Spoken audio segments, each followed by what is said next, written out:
Okay, good afternoon, class. So this will be our last class before the break. We have a 3-week break coming up. I hope that during these 3 weeks you have a chance to reflect on what we've learned, because when we come back, we'll continue to build on the ideas that we've learned so far. And so today, I want to talk about the meritocracy.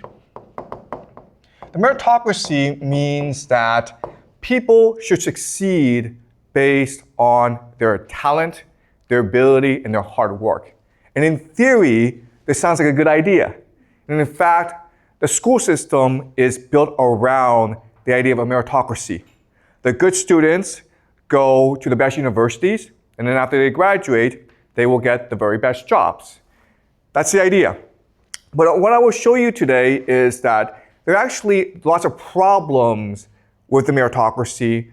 And what I'll also show you is that, in fact, this idea is actually destroying American society.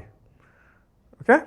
So the first thing I'm going to do is I'm going to explain to you why America has the world's most complicated admission system. Okay, so in China, when you apply to university, you take the Gaokao, you take an examination, and then based on your test score, you get into university.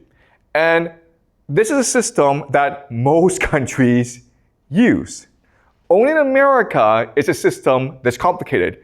Your transcript matters, but so does your standardized test scores, the SAT, the TOEFL, so does your extracurriculars.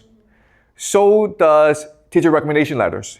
And so does essays in which you have to say to America, I'm a really good person. Why does it matter if you're a good person? Okay, so it's the world's most complicated admission system. So what I'll do first is explain to you why we have this system. Okay, so we start off in England in the 1600s. And at this time in history in England, there's a major conflict between religious belief and the king. Okay, the king is head of the Anglican Church, which is the official church of England. And there's no difference between the Anglican Church and the Catholic Church. The only difference is in the Catholic Church, the head is the Pope. In the Anglican Church, the head is the King of England. That's the only difference. In terms of rituals, in terms of belief, it's the same. Now, there are people called Protestants who believe there should be no Pope, there should be no king. You should, as an individual, be able to access God directly. And you do that by reading the Bible. So, at this time in history, there's a major conflict between the Protestants, the Puritans, or the dissenters, and the king. And it leads to wars, basically. And so the solution is, the king says to the dissenters, hey, there's this new place called America. It's far away. Go there, guys, and leave me alone. Okay, so the dissenters go as pilgrims to America to build their own theocracy, what they believe to be the New Jerusalem, or paradise on earth, heaven on earth. Now, one core belief of the Protestants is you must read the Bible in order to understand the mind of God. Therefore, education, literacy, learning, it is the divine imperative. And that's why they established Harvard, okay? Harvard was a school designed to train people into the religion, called ministers, in order to study the Bible, in order to spread the truth of the Bible. Now, Harvard then would encourage the development of other universities, Yale, Princeton, okay? And collectively, they would be known as the Ivy League. Okay? So this is how the Ivy League started, because America was founded as a religious colony, and everyone needed to read the Bible, so they needed places to study the Bible, and so they founded Harvard, and then Yale, and then Princeton. Okay? But over time, as America became more wealthy, it became also less religious. And so the Ivy League became social clubs. And what I mean by that is, these were just places where the rich of America went to become friends. Okay? It was to build cohesion, right? And remember, we discussed the idea of cohesion where if you commit transgression, you become more cohesive. So these guys did not study. They drank, they dressed up like girls, they had wild parties, they played football, they took risks. Okay? And they became good friends, and they went on to become the leaders of America. As America became much more diverse, much bigger, and much more wealthy, it recognized that it needed to educate its population. And so it started state schools. Okay? State schools. What we call AMM. Okay? You may have heard the term Texas A&M. Okay? It means Texas Agricultural and Mechanical. The reason why was these schools were built to train farmers, engineers, and soldiers. Okay? Tradespeople, in order to help grow the American economy. Now, and this system was extremely successful. America was able to industrialize really, really quickly. And most people went to these schools. Only the rich would go to the Ivy League because they were country clubs or social clubs. Over time, America, as it began to industrialize more and more, it recognized that it needed science and technology. So it basically copied the best universities in Germany. And Germany was at this time the main center of science and technology in the world. And so they built something called research universities. Okay? And a couple of the first research universities were Chicago University, the University of Chicago, and Johns Hopkins. Okay? So in the year about 1900, you have this system, okay, of state schools where most people went. If you're a poor person, you go to learn a trade, and then you go and get a good job and make good money. If you wanted to be a professor or scientist, you went to these research universities. If you were rich, you went to these social clubs called the Ivy League. And quite honestly, it was a really good system. And America should have stayed with this system. But what happened was, who's unhappy now about the system? These guys, right? Harvard, Yale, Princeton, because if you think about it, over time, they become less and less relevant. Because just because you're rich doesn't mean you're smart.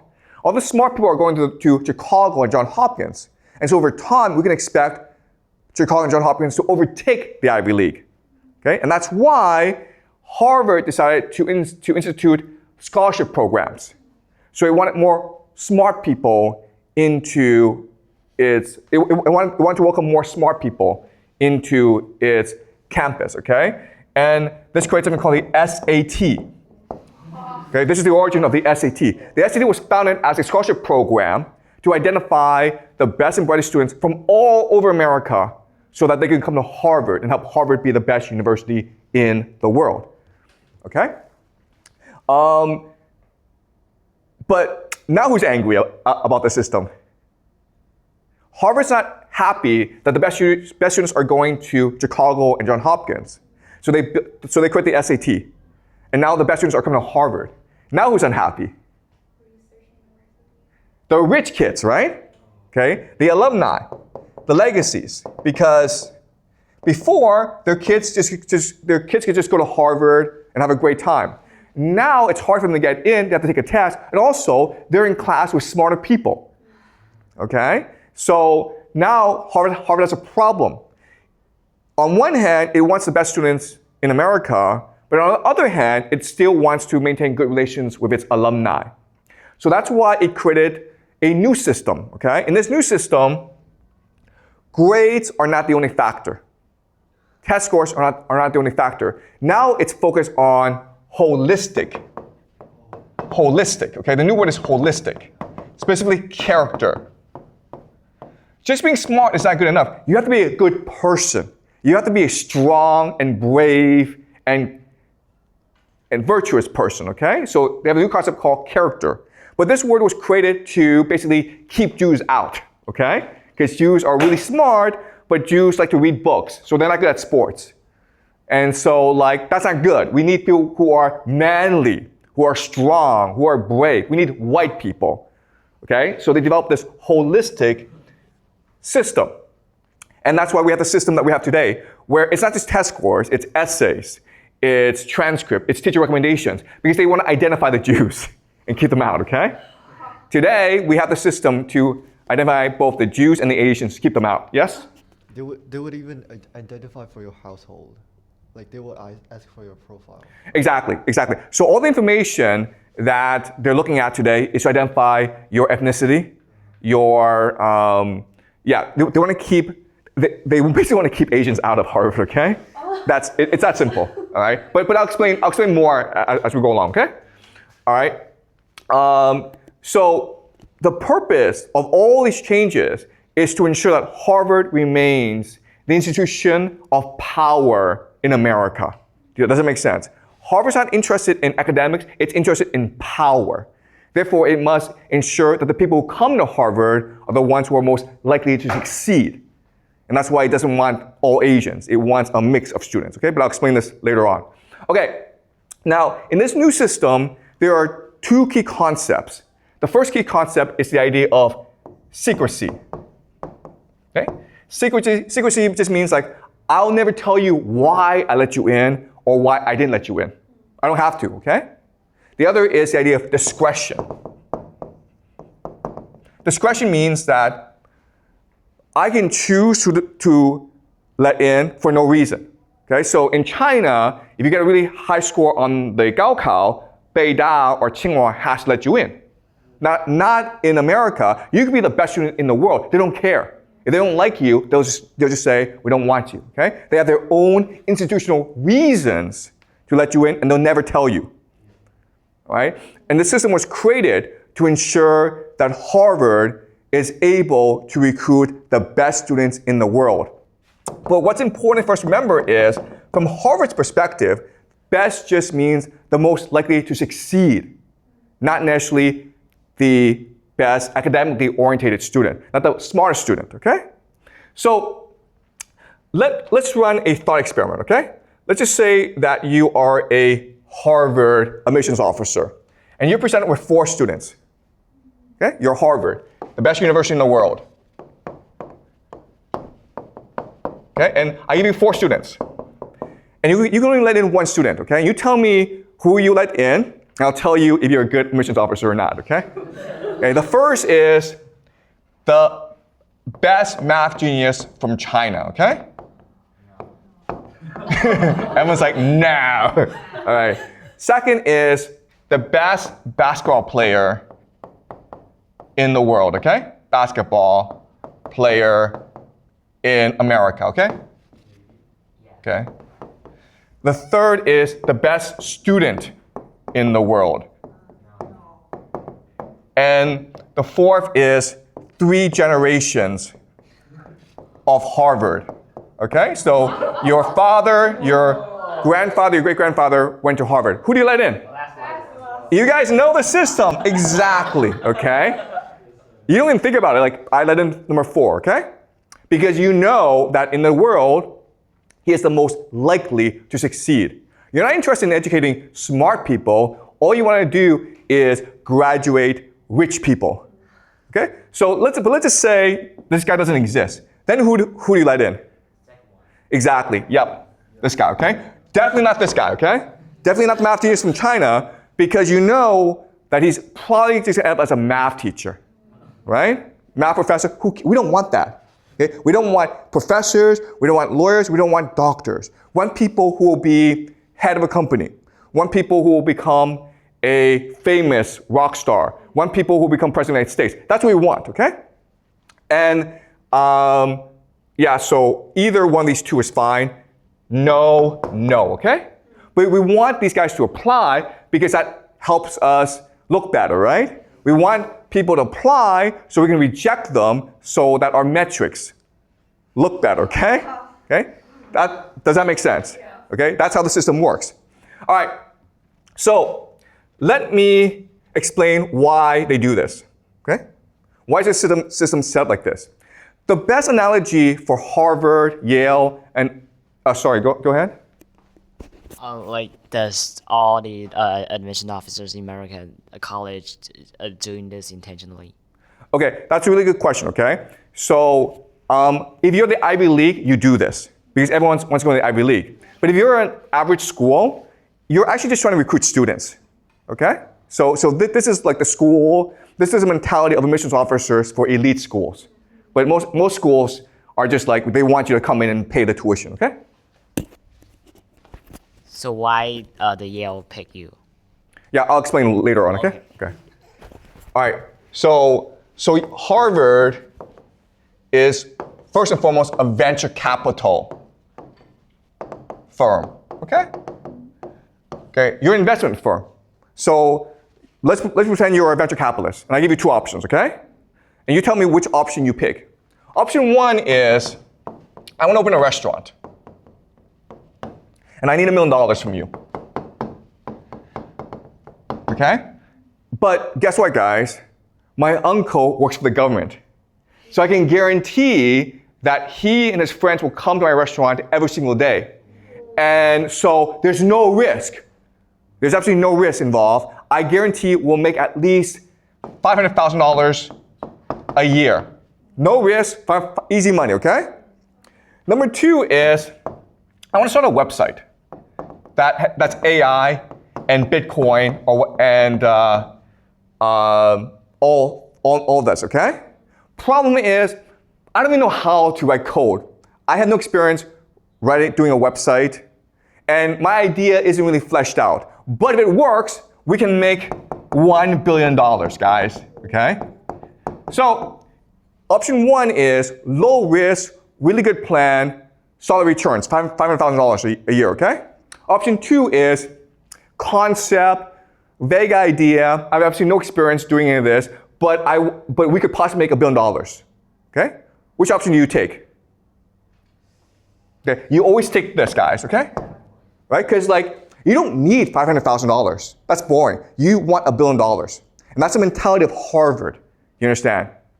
They want to take a risk on you. They don't want students who are solid and who become a professor. That's boring, okay? They want crazy people who will change the world because that makes Harvard look good. Okay, another way of saying this is they rather have a class where 10 people succeed and 999 fail rather than 1,000 people succeed slightly. Does that make sense?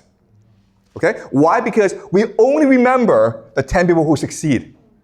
We forget everyone else. Okay? That's the Harvard mentality. And that's why they're the most famous university in the world, because they're looking to create as much brand name recognition for themselves as possible. Okay? All right? Does that make sense? All right. Now, how do we know if they succeed or not, if you're Harvard? Well, remember the concept we learned last class, which is dissociative personality disorder. And what we discussed last class is, in a game, people who are most likely to succeed have this characteristic. Okay? And so, I'll explain why, using myself as an example, because I got into Yale. Okay? So, what we're going to do is this. We're going to examine my application to Yale. And then we're going to look at how the admissions officers would perceive application and how they would judge my potential, okay? So 3 things. The first is what my application actually says. Second is they will examine my background. And the third is they will then judge my potential. Okay? All right, so my application. All right, so I went to a public high school. It was good, but it's not a private high school. You get a better education on a private high school. Plus, it's in Canada, okay? Which is like, everyone's kind of stupid in Canada, okay? So, and I was like top 10 of 200 kids. So it's good, but it's not number 1. It's not number 2. It's just top 10, okay? I was number 10. My SAT was 1,400 out of 1,600. And it's like decent, but you know, people are trying to get 1,550, 1,500 easily, okay? So, not that great. I was on a soccer team, I was not athletic. The soccer team just needed players, so I signed up, okay? I was also editor of the school newspaper. Okay? And I was captain of a quiz team called Reach for the Top. Okay? So that's a Canadian thing. But I was captain of it, I organized it, okay? So these 3 activities, they're fine, but it doesn't really demonstrate leadership potential, right? You're not like head of student government, or you're not head of Model United Nations, all right?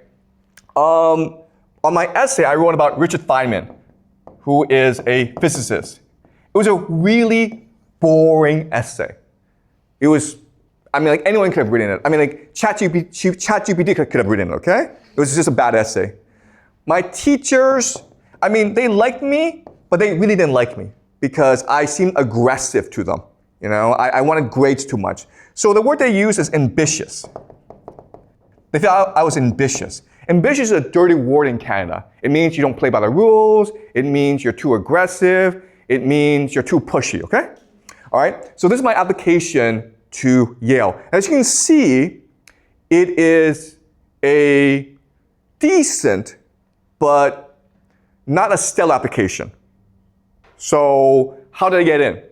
Well, because there was some information that they could also derive from application that made them interested in me, okay?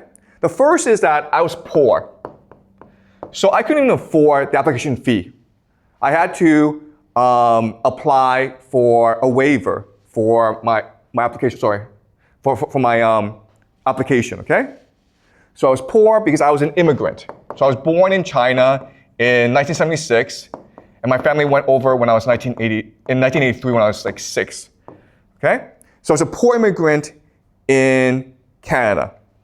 I transferred high school. So I was in a poor high school, then I went to a rich high school, okay? So basically I switched neighborhoods. My family lived in a poor neighborhood, and then I applied to go to a rich high school in a different neighborhood. So I had to take the subway there every day, and I spent like half an hour on the subway. And guess what, guys? Canadians don't like that, okay? Canadians want you to stay where you are, and that's it.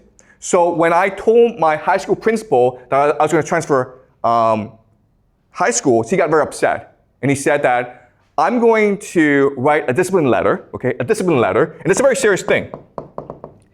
And I'm going to put it in your folder so that when you apply to university, they will know that you were suspended from the school.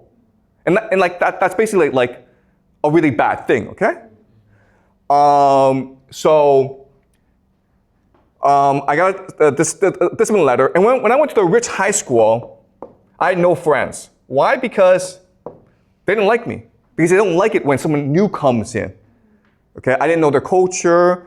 I'm sort of like ambitious, and I was grade grubbing. But the thing is, I was desperate because my family was very poor, and I wanted a better life. Okay. So again, they know all this. Okay, they know I'm an average student, and they know that I'm pushy and ambitious, and that's why Yale let me in. Because it's clear from this information that I had dissociative personality disorder. Okay, what does that mean? It means, first of all, I'm desperate. Okay? Desperate means like, if I don't get into Yale, I'll probably kill myself. I mean, if I didn't get into Yale, I would drown. I couldn't breathe. It was a life or death issue for me. They can see the desperation. They want that, okay? Second thing is, I was insecure, okay? If you're an insecure person, it means you're not happy with who you are. It means there's a void in your heart. And therefore, the way to fill the insecurity is through achievement, okay? So, if I made $1 million, I wouldn't be happy. I would need to go make $2 million. If I made $10 million, I would see people around me who had $100 million, and I would be like, I need to go make $1 billion, okay? So an insecure person sees the world as a competition. And you're always achieving, Okay? And that's how you succeed. Okay? And the third thing is I was not a moral person, okay? I was ready to break the rules in order to succeed, transgressive. Okay? So I was not supposed to leave my poor high school and go to a rich high school. That's breaking the rules in Canada. It's not illegal, but you're not supposed to do that. And I didn't care. The principal said I couldn't do that. I said to him, screw off. I'm still going to do it. I went to the rich high school. Everyone said to me, you're not welcome. I said, I don't care. I'm going to get my good grades, and I'm going to get into the Ivy League. I don't need you guys. Okay? So they saw the desperation. They saw the insecurity. They saw the hunger and the immorality. And this is all part of dissociative personality disorder. And that's why they let me in. Because it's possible I go crazy, okay? It's possible I become depressed, but it's also possible I change the world. Okay? Does that make sense? That's how they think. Because they're a venture capital firm. They're looking for the riskiest investment with the best possible return. They're looking for people who can become president of the United States, who can change the world, who can make a name for themselves. Because if they do that, that makes Yale look good. So you remember the name, okay? It's all about brand name recognition. Okay? Does that make sense? All right. Okay. So you're like, okay, well, this is fine, and what's wrong with the system, okay? Why would this be a bad thing? It works. Why would this be a bad thing? Well, the problem with this is because Yale, Harvard, and Princeton is so powerful, not only are they looking for people with trauma, okay? I was traumatized as a child, but they're also traumatizing the world, okay? If that makes sense. All right? So the meritocracy exists to find people with trauma, and because it exists, it's traumatizing the world. Okay, so let me explain how and why. Any questions so far? Is this all clear? Yeah? So let's say if like the Harvard and Princeton, these college students, then why they're still like so famous? Because the system is just unreasonable for and unequal for the students who have who have a good grades. Okay. All right. That's a really good question. Okay. So why are Harvard students, Yale students, Princeton students so famous? Okay. The reason why is when you do investment, you don't do all risky investments. Okay. You always have diversity in your portfolio. So the majority of students are still students who will be successful no matter what. Why? Because their families are rich. Okay. So if you go back to the example, right? Those four, you let in the child who comes from 3 generations of Harvard graduates. Okay? And that's the majority of people who get into Harvard. And then you let in the athlete, okay? So the athlete, the legacy, these are the people who are the majority. Those are the safe investments. And then you have like 1% of positions for people like me, who like you don't really know, but there's potential there, so let's take a risk. Okay? And quite honestly, it's a crapshoot because it's all very discretionary. So it's all intuition, okay? They don't have a formula for this. They just think, this guy is interesting, let's just let him in, okay? And it's possible, on an essay, you just wrote something really interesting, and they laughed. And it's like, okay, let's take a chance on this guy. They have that 1% of positions available for risk, okay? Does that make sense? Okay, so I'm not the average Yale student. I'm a marginalized Yale student, okay? So this system, the meritocracy, the way it's set up, it creates trauma. Okay, so let me explain why. So let's look at university, Yale. Then we'll look at high school. Okay, then we'll look at parenting. Okay, so you think, oh, you get into Yale, you can just coast, you're happy, life is simple. Okay, the fact of the matter is that when you get into Yale, Yale is actually the Hunger Games. Have you read the book, The Hunger Games? It is a relentless competition. Because once you're in Yale, you're still competing. But now you're competing against the most competitive people in the world, okay? So maybe at this school, you can be the best student. Your parents love you. you have lots of good friends, you're head of student government, you feel really good about yourself. You go to Yale, and then you recognize that you're a nobody. Your parents are far away. And you're now in competition with the best students from all around the world who all want to kill you because it's a zero-sum game, okay? Only the strong will survive. And so everywhere you go, it's a competition. In the classroom, it's a seminar style, so you're with 20 other students, and the professor's asking you questions, and you're all competing to impress the professor, okay? Outside the classroom, you're competing to get into clubs and something called secret societies, okay? But you're also competing for graduate school, for law school, for medical school, for scholarships like the Rhodes Scholarship, okay? So Yale, it sounds nice, but once you get in there, from the first day, it's an endless pursuit of achievement. It's just competition after competition after competition. Wherever you go, you're being judged by someone, okay? You're being judged by the professor or your classmates, and everyone's looking to like basically kill each other because it's a winner-take-all system, okay? So this is very traumatic, and it makes you so insecure that you go through life thinking like life is just like that. Everyone's an enemy. I have to achieve and achieve in order to feel good about myself. I cannot stop working hard, otherwise I will be killed by other people, okay? So people who graduate from Yale have a deep sense of insecurity, even those who come from the wealthiest families. Okay? They're always looking to achieve. And that's what Yale wants. That's what Harvard wants, because these are the people who will be most successful in life, okay? They're not happy with $1 million, they want $1 billion. Once they have the $1 billion, they want $10 billion, okay? It never stops. Okay, so to get into Yale, you have to go through high school. And high school has to train you for Yale. So it's also a competition, also a Hunger Games, okay?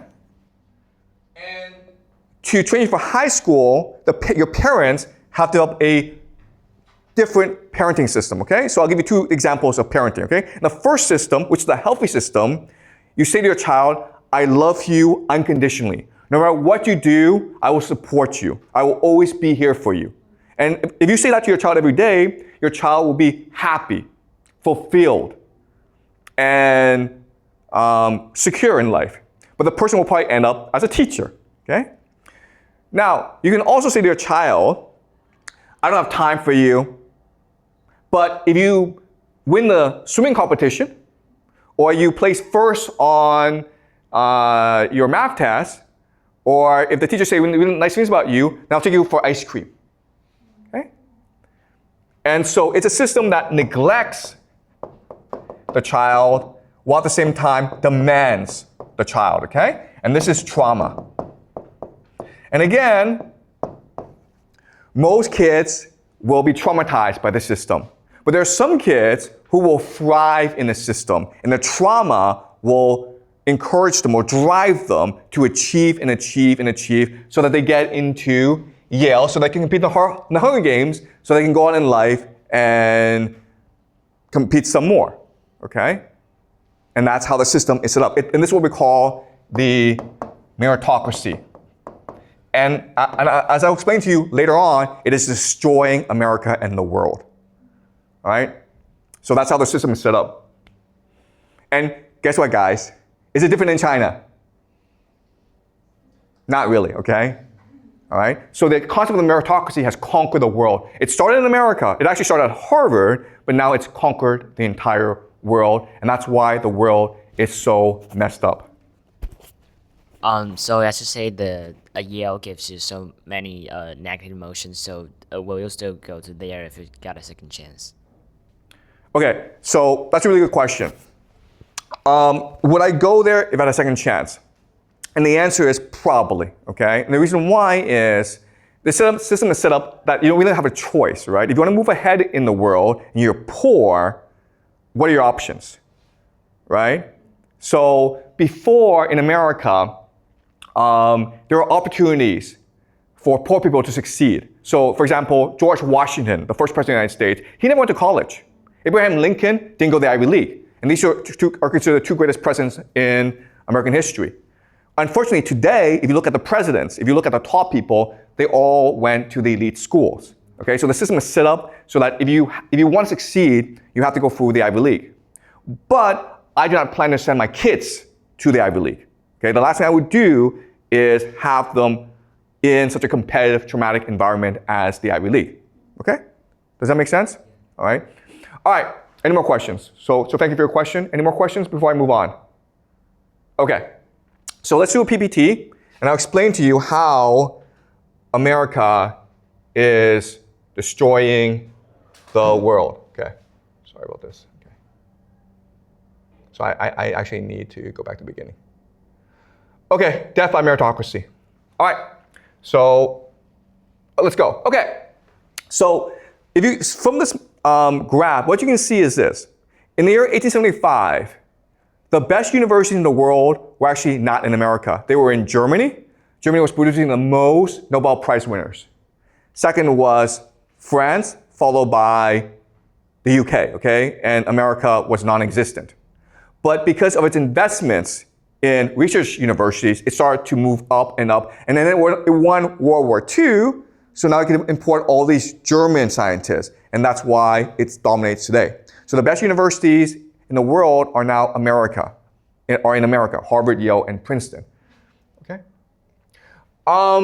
Now, as each university gets better and better, they're letting more students. Okay, and as you can see, more and more American students are now going to college.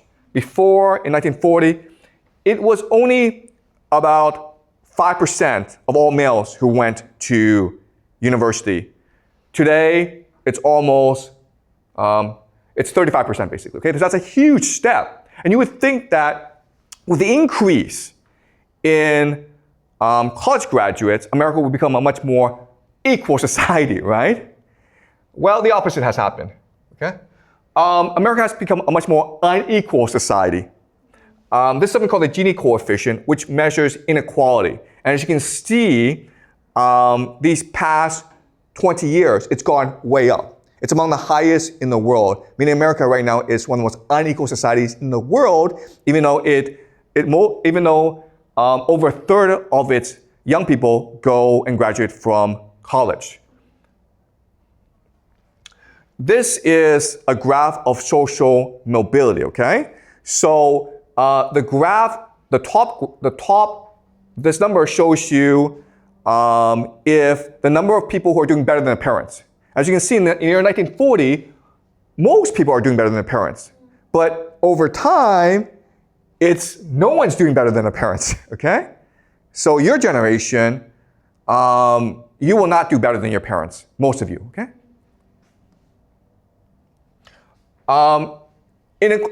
Income inequality has gone way up in the United States. The top 1% control most of the wealth in the United States, as you can see from this map, okay? So even though America has become wealthier, it's actually going to just the 1%.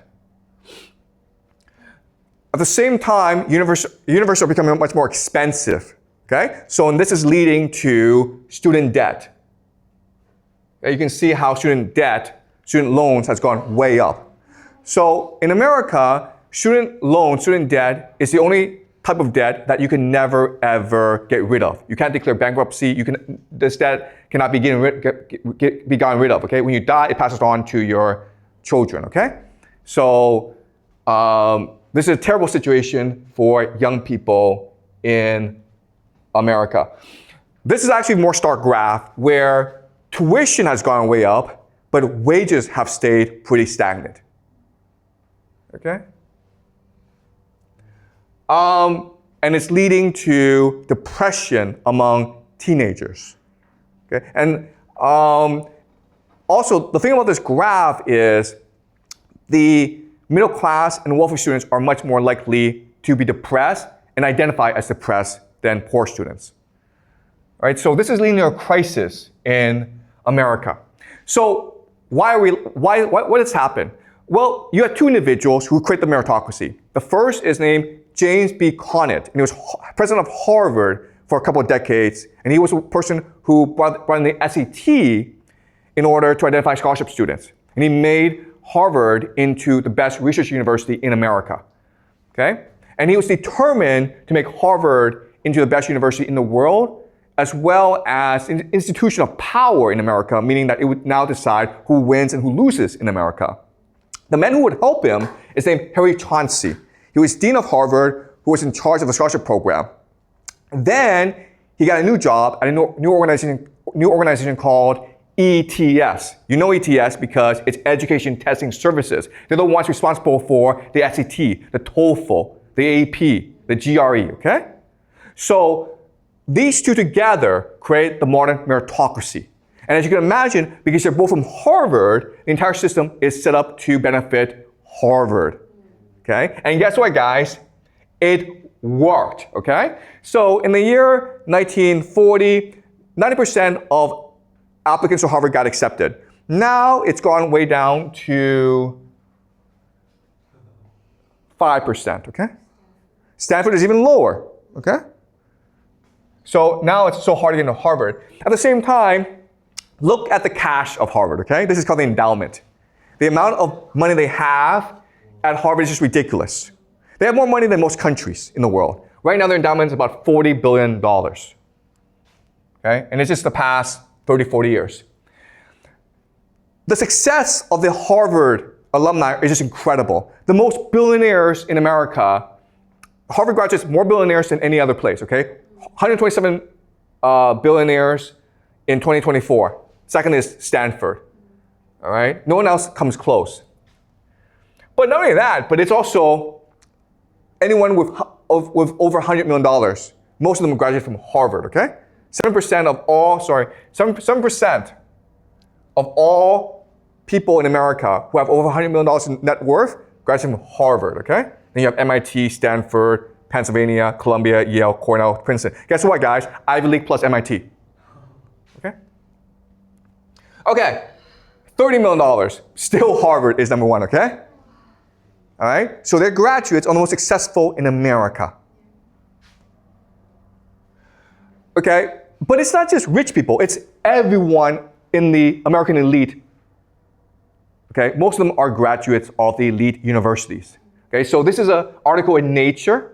And they looked at all the elite in America. And what they discovered is most of them went to certain schools, the elite universities. And this is what's causing a lot of political conflict in America today. All right, so let's just look at what they found.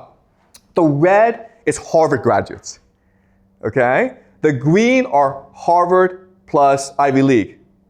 And as you can see, Harvard is everywhere. Even among generals, admirals, there's Harvard people, okay? They dominate in terms of philosophers and professors, but they're everywhere. Even Pulitzer Prize winners, billionaires, New York Times bestselling authors, Fortune 500 CEOs, federal judges, senators, okay? They're everywhere. And that's the power of Harvard. This is a portion of Harvard graduates compared with the general population. This is the portion of Harvard graduates compared with the elite. Okay? You see the contrast. So Harvard and Ivy League dominate America today. Okay?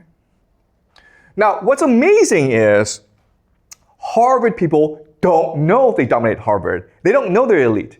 So they did a survey, and so they asked people in these elite organizations, how many people do you think in this organization went to Harvard and other elite universities? So the red is the actual number, the blue is the estimate. So Harvard, Ivy League, don't even know they dominate America. Okay? And you ask them like, no, it's conspiracy theory. No, you're spreading conspiracy theories. We're just average people. There's no way Harvard controls America. All right? Now, as I mentioned, at Harvard, just going to Harvard is not enough. You have to join the elite social clubs, the social secret societies. So at Harvard, there's a place called, at Harvard, everyone wants to join the porcelain club, okay? At Princeton, it's the Ivy Club. Okay? These are secret societies. Oh, they're not really secret, but they're senior societies, okay? They're clubs that everyone wants to join. At Yale, it's Skull and Bones.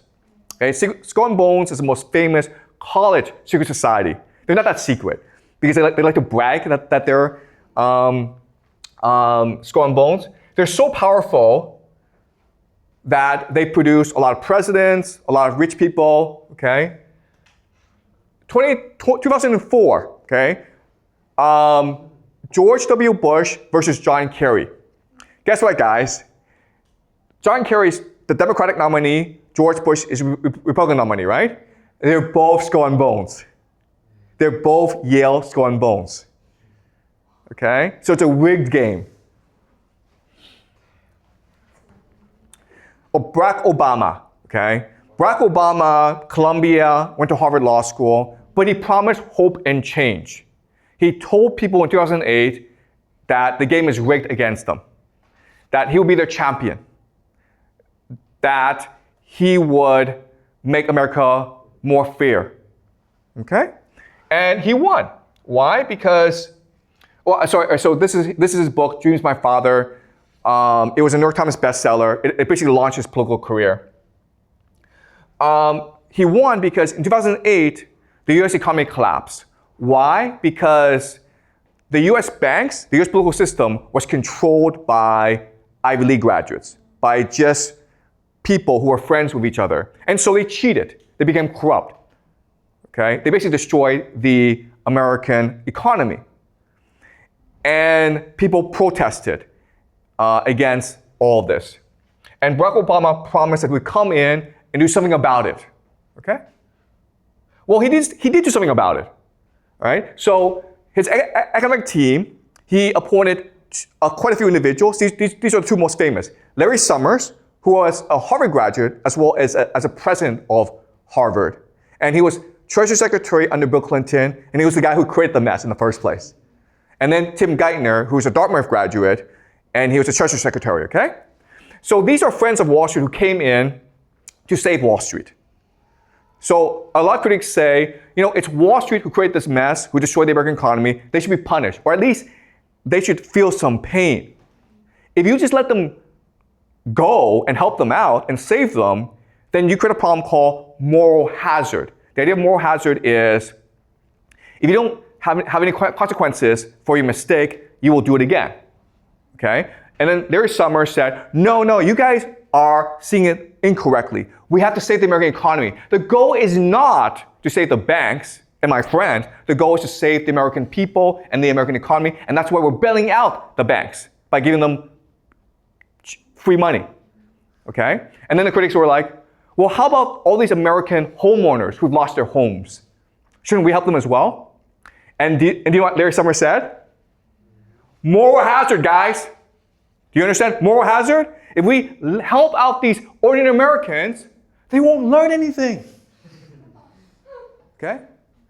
So, as you can see, people were angry. The banks got saved, the people got screwed over.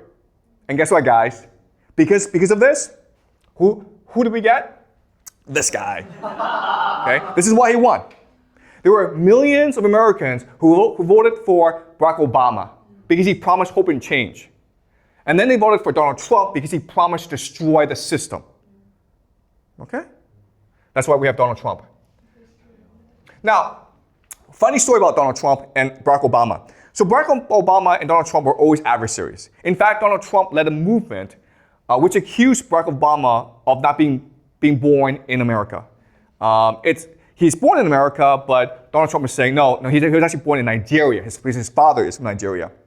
So Barack Obama made fun of Donald Trump. 2011, there's a big dinner, the White House Correspondents' Dinner, where Barack Obama gets on stage and he makes fun of Donald Trump. Okay? He says, hey, if Donald Trump ever became president, this is what the White House would look like. It'd be a casino. Okay? And this is funny, right? Donald Trump was in the audience that day. And everyone was laughing at him.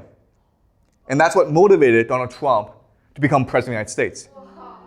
Okay, so thank Obama for Donald Trump. Without Obama, there would be no Donald Trump.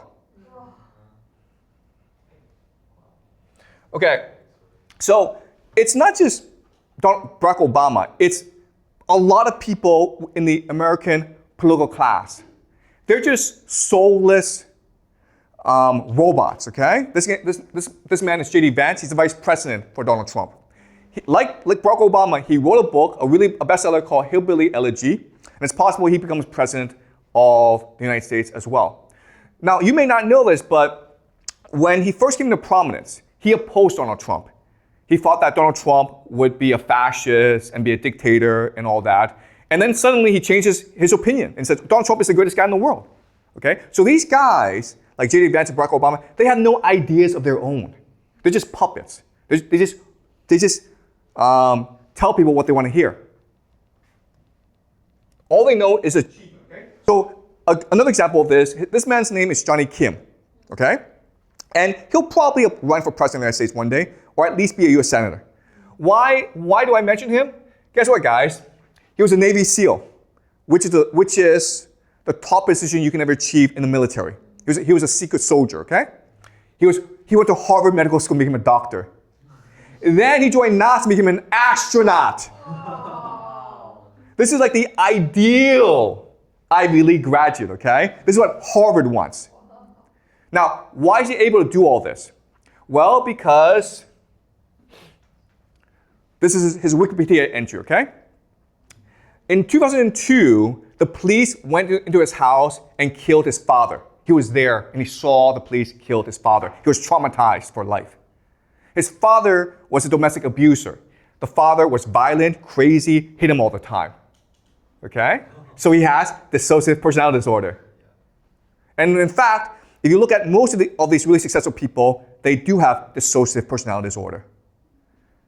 And that's why he was able to do all this, because he turned the trauma into an energy to drive him to greater and greater achievement. The problem, though, is he has no ideas of his own. He's just a puppet, guys, okay? So let's conclude and summarize why the meritocracy is so great.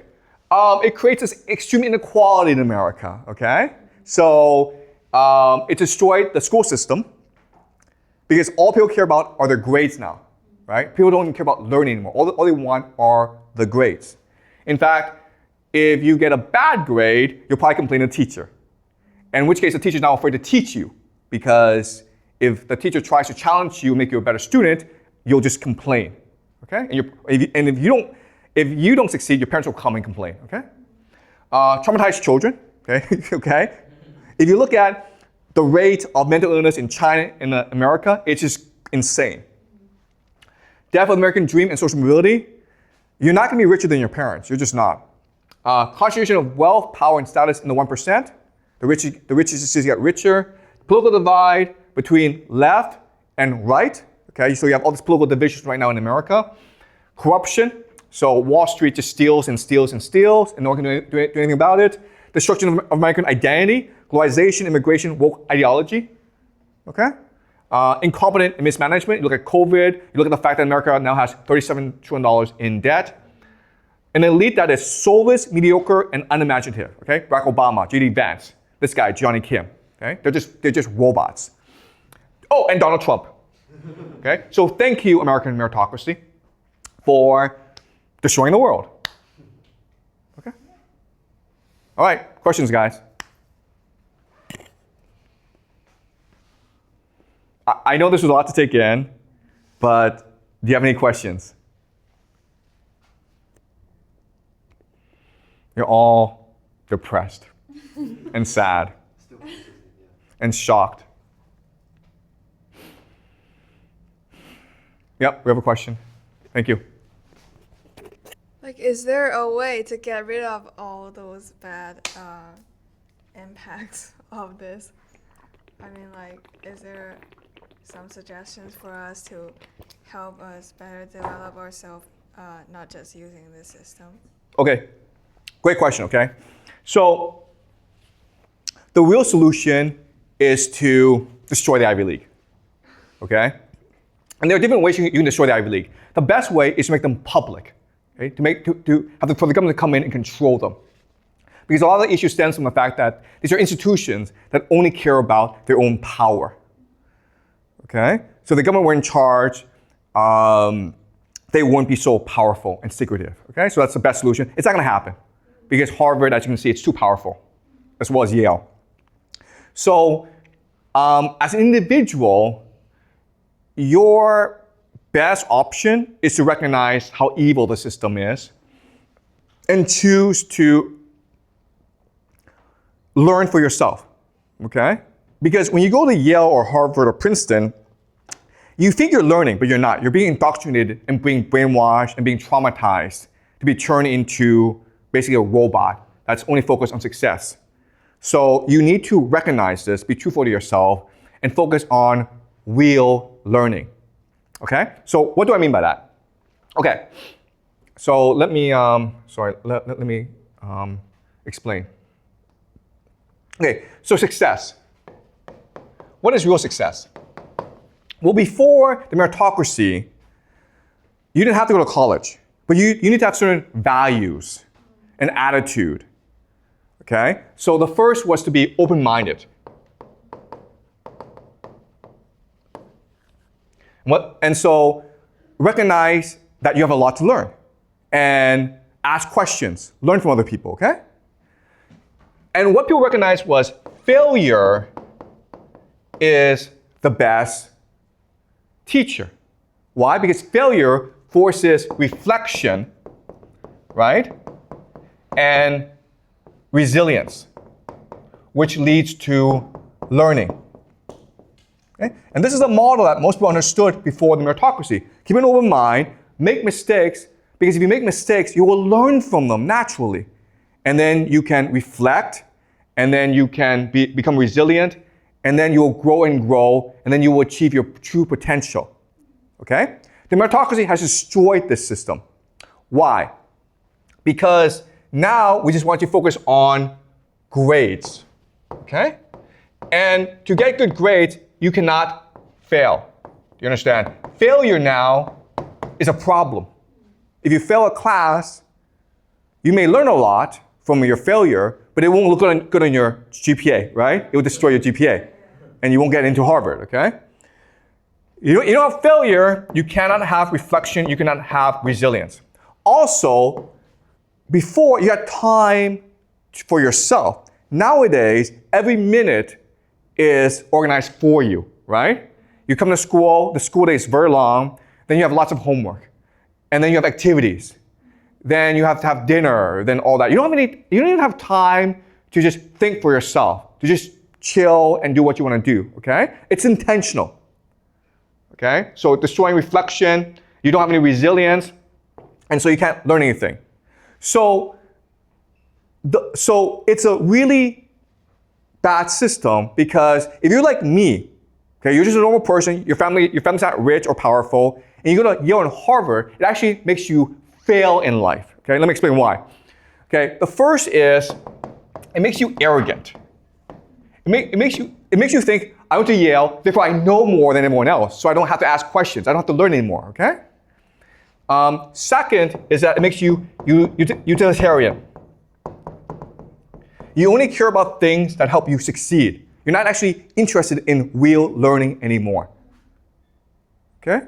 And the third thing is all you care about is success. So you're narrow-minded. You don't want to explore, okay? You're not so creative anymore. Okay? So it's a great system if you come from a rich family because this system trains you to go into power. But if you're just like me and you need to work hard and be talented and be committed to your passion in order to succeed, this actually destroys all that. And that's why probably the most traumatized people in America are those who came from poor families, who had a dream of going to Ivy League, who got in the Ivy League, and then they just failed in life because they don't have the ability to succeed. They don't have the reflective ability. They don't have the resilience. They're not open-minded. They don't accept failure. They're not committed to learning. They're only committed to success. Okay? So if you're rich, go to Harvard and Yale and Princeton because you'll become more rich.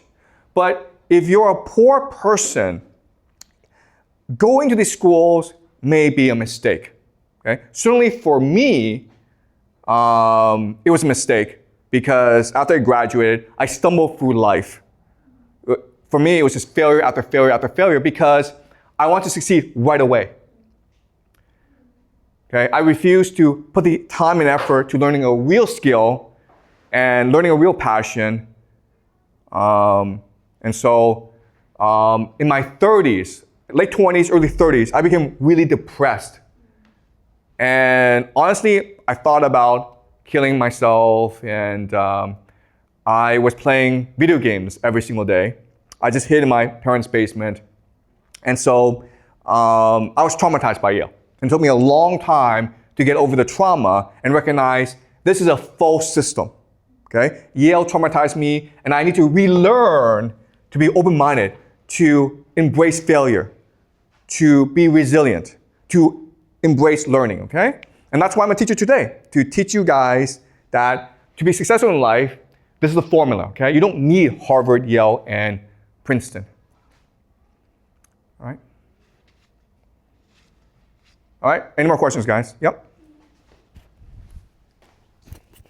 Well, can we do both, like open-minded and get the grades and being rich? Okay. Is it a possible thing? Yeah, that's a great question. Thank you, okay?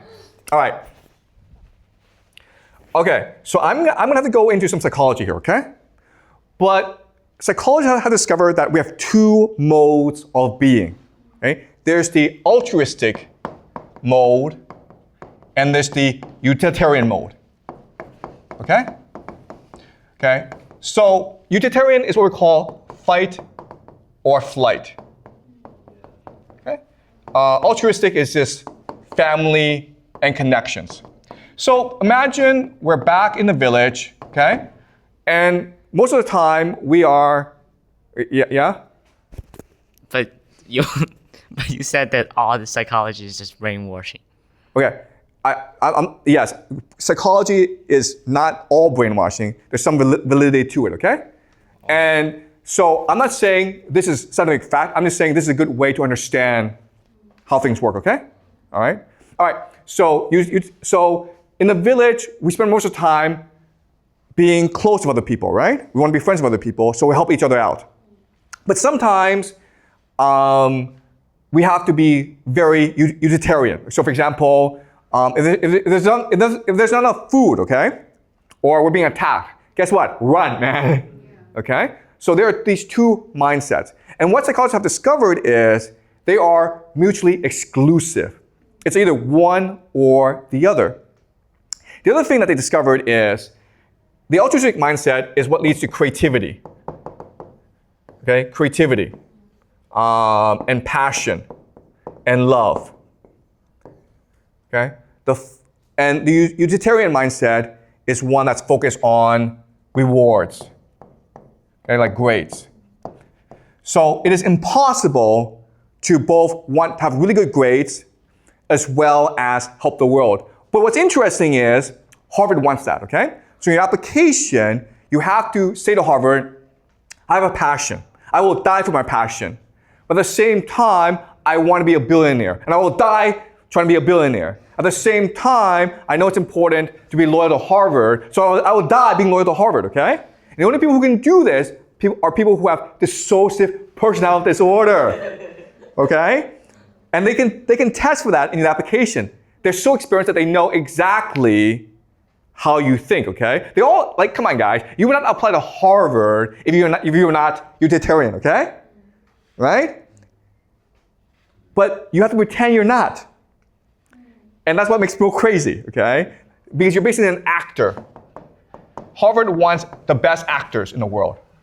They want people to go for like pretending that's something they're not, okay? They want Barack Obama. The problem with Barack Obama is he's soulless. He stands for nothing, okay?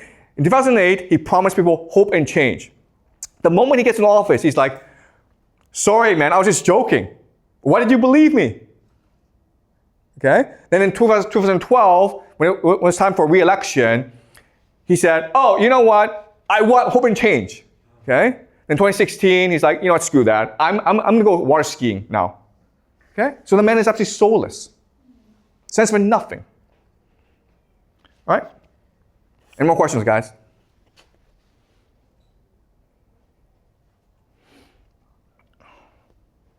Okay, great. So thanks for today, and I'll see you guys after the break, okay? So we'll continue this after the break.